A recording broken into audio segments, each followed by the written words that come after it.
नमस्कार दोस्तों, 3 जनवरी 2026 रात के लगभग 2 बजे फ्लोरिडा में पर्दों से ढका हुआ एक कमरा, अंधेरे में सिर्फ स्क्रीन्स की रोशनी और उन स्क्रीन्स के सामने बैठा है दुनिया का सबसे पावरफुल आदमी, यूएस प्रेसिडेंट डोनाल्ड ट्रंप।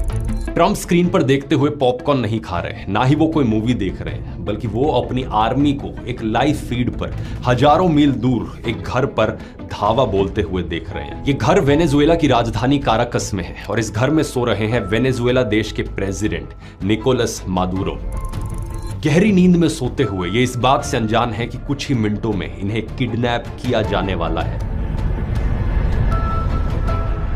कुछ देर पहले की बात है, अमेरिकन हेलीकॉप्टर समुद्र के ऊपर से सिर्फ 100 फीट की ऊंचाई पर उड़ते हुए वेनेजुएला की टेरिटरी में एंटर करते हैं। ये हेलीकॉप्टर्स इतने नीचे उड़ रहे थे कि रेडार भी इन्हें कैच नहीं कर पाया। काराकास के पूरे शहर की बिजली पहले ही एक साइबर अटैक के जरिए काट दी गई थी। पूरा शहर अंधेरे में डूबा हुआ था। और फिर डेल्टा फोर्स के कमांडोस हेलीकॉप्टर से रस्सियों के जरिए नीचे उतरते हैं मादुरो के घर की छत पर। बिना ज्यादा आवाज किए ये खिड़की से बेडरूम में घुसते हैं, उसी बेडरूम में जहां मादुरो अपने बिस्तर पर सो रहे थे। इस पॉइंट पर मादुरो की नींद खुल जाती है और वो अपने स्टील रीइंफोर्स्ड सेफ रूम की तरफ भागने की कोशिश करते हैं। कमांडोस भी तेजी से मूव करते हैं, वो दरवाजे तक पहुंच जाते हैं लेकिन दरवाजे को बंद नहीं कर पाते और उससे पहले ही सोल्जर्स इन्हें पकड़ लेते हैं।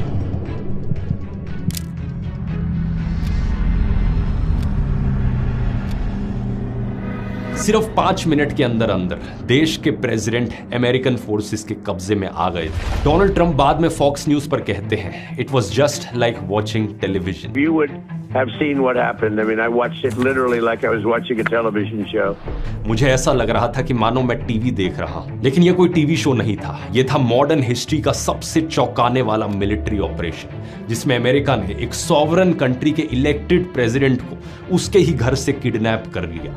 Late last night and early today, at my direction, conducted an extraordinary military operation to bring outlaw dictator Nicolas Maduro to justice. अगले दिन सुबह जब ये खबर न्यूज चैनल्स पर आती है तो पूरी दुनिया दंग रह जाती है। Venezuela's long-time president is out of power. In a midnight operation called Absolute Resolve, the US arrested Nicolas Maduro from the heart of Caracas. सबके मन में 2 सवाल उठते हैं। पहला, अमेरिका ने आखिर ऐसा किया क्यों? और दूसरा, क्या इतना ही आसान है अमेरिका के लिए किसी दूसरे देश के प्रेसिडेंट या प्राइम मिनिस्टर को किडनैप कर लेना? अगर हाँ, तो इंटरनेशनल ऑर्डर का क्या होगा? क्या दुनिया के बाकी सभी देशों को अब से इसी डर में जीते रहना पड़ेगा?